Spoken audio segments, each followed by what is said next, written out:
Hi everyone. Next, I want to look at a new series or a series of games, which is based around the Star Wars franchise. And usually licensed tie-ins aren't that good, but Star Wars has such a great, rich history of great adaptations and creativity.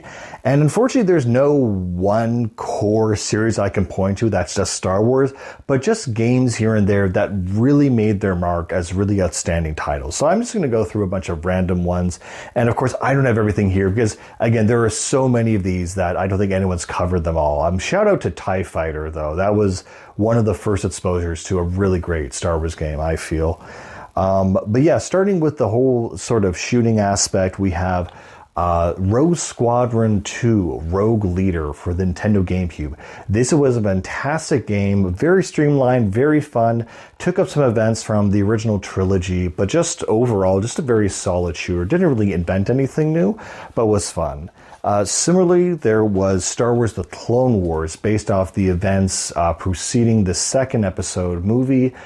This was a great collection of just, honestly, vehicle combat and a lot of just combat from the Clone series that was reminiscent of Battlefront, but more streamlined and single player. Another one people kind of look over is Bounty Hunter for the Nintendo GameCube. This game was, again, not super ambitious, but just fun to actually be Jango Fett. If you've ever wanted a Boba Fett game, this is the closest thing you're getting, because he has two dual-wield pistols, he has his jetpack, he has a flamethrower. Nothing is super ambitious, but everything just works, and it feels really good to dual-wield and to be able to shoot two people at the same time. It's a great game. Next is, I think, the one Star Wars game that I have to recommend, that you absolutely have to try, which is Jedi Knight, Jedi Outcast 2, or... yeah, Jedi Outcast. The naming of this series ever since its inception with Dark Forces, which I also recommend, has just been all over the place. But to me, this is the go-to Star Wars game. For lightsaber combat, you have first-person shooting, you have force powers, it does everything. It tells a new original story that takes place after Episode 6 that isn't totally out there. I've spent so much time in the multiplayer alone for this game, and the single player is great. It's also pretty challenging, but to me, this has always been the pinnacle Star Wars game. It is just such a good game. Next, speaking about large-scale battles and vehicular combat, there is, of course, the one, the only, the Star Wars Battlefront, not the EA one. This is an amazing game, but really, I'm just going to cut to the chase. It's immediately overshadowed by Star Wars Battlefront 2. This is the game that everyone played madly growing up. There's Battlefield, there's Call of Duty, and there was Battlefront. Yes, it was that addictive, that much fun, and that much online gameplay. It is so core. This is one of my favorite shooters, multiplayer shooters of all time. Large-scale combat that people just can't seem to do anymore. It is absolutely fantastic. And again, like, you can play the original, but 2 really just did everything better.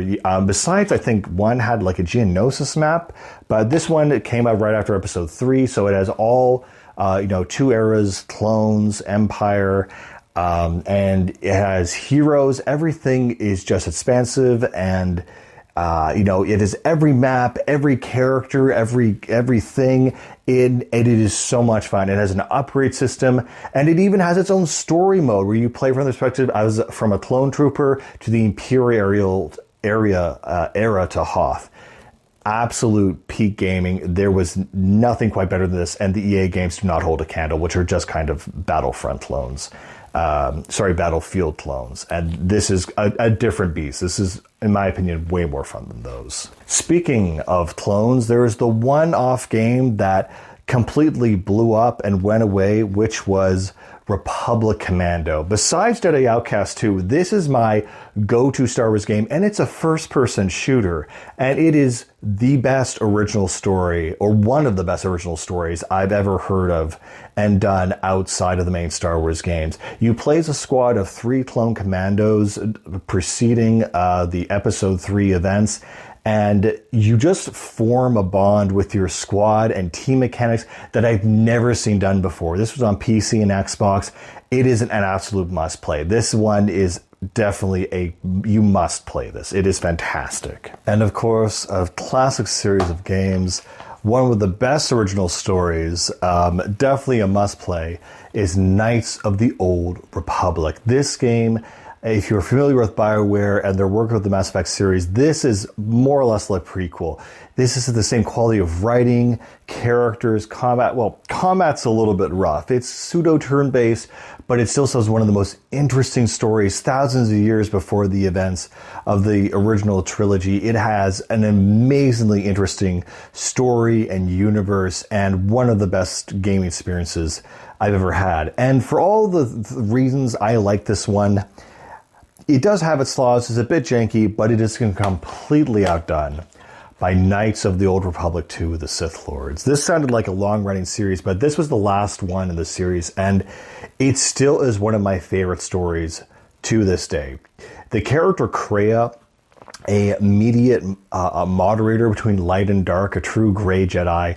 I have never seen a character more complex and nuanced in almost all of gaming. Not to mention your companions, the dialogue trees, the possibilities to turn someone to the light, to the dark side.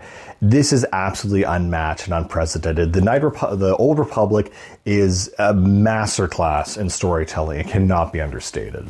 And of course, there are a few other dwindling Lego games, Star Wars games here. One of them being Lego Star Wars, The Complete Saga. The first two were on GameCube, which was original trilogy and prequel, and this one is them all together. There's also a new one which includes the Disney sequels, which I recognize as heretical non-canon. But honestly, this is a great adaptation. They kind of substitute all the voices for grunts, and it's a comical retelling, and also an introduction to the Lego series in general. It's kind of obviously very kid-friendly, but it's legitimately a fun game, and I'd say like very polished and very well done. And this one is just a fun game and very silly.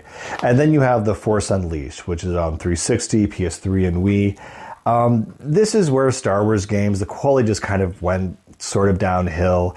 This is in the same vein as Fallen Order with Kyle Kestis, where they're okay. They're telling a new story. Darth Vader has another secret apprentice between episode 3 and 4, trying to fill that gap with very lackluster stories, frankly, where it's like, oh, Darth Vader did this and this and this, and it just never feels genuine.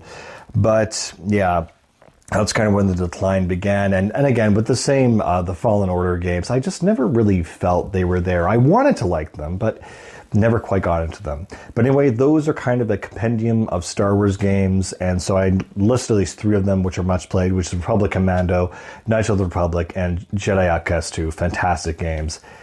And those are the ones you should absolutely try.